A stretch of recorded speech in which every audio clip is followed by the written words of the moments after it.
Mercury Villager 1993 to 1998. Launched in July 1992 as a 1993 model, the Mercury Villager was introduced at the 1992 Chicago Auto Show. Introduced alongside the Nissan Quest, the 1992 Mercury Villager was the first Mercury since 1960 produced without a Ford counterpart. The first generation Villager uses the front-wheel drive Ford VX54 platform. While using a Ford code name, the platform is an evolution of the 1989 to 1994 Nissan Maxima J30 chassis.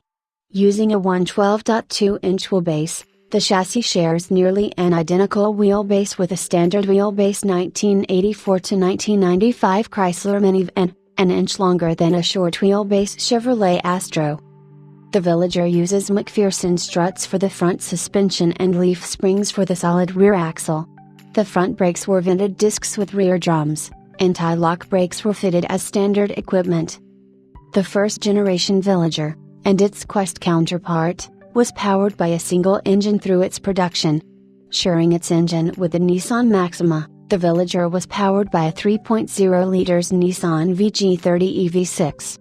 Tuned from 160 to 151 horsepower.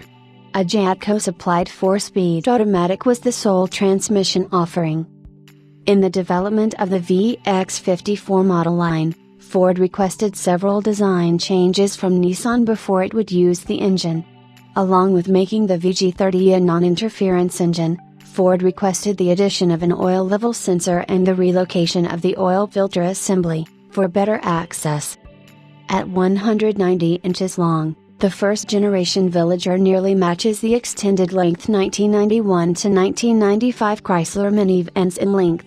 In contrast to the Aerostar, the Villager was produced solely as a passenger van and in a single body length. All versions were produced with single sliding door.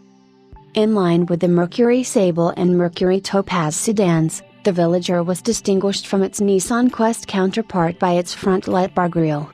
While the Quest was styled with a monochromatic exterior, for all trims, the Villager used multiple two-toned exterior trims. Base trims used wide gray moldings, in line with the 1992 Grand Marquis. To aid aerodynamics, the exterior door handles were faired into the doors. In a minivan first, the rear liftgate was modeled after compact station wagons. The rear window opened independently from the door. For 1996, the exterior underwent a mid-cycle revision. A conventional grille, modeled after the Sable and Mystique, replaced the light bar, with restyled taillamps, joined by a red panel, badging, and the introduction of monochromatic exterior trim, for lower trims. While the exterior and interior of the vehicle was designed primarily by Nissan, many interior components were sourced from Ford.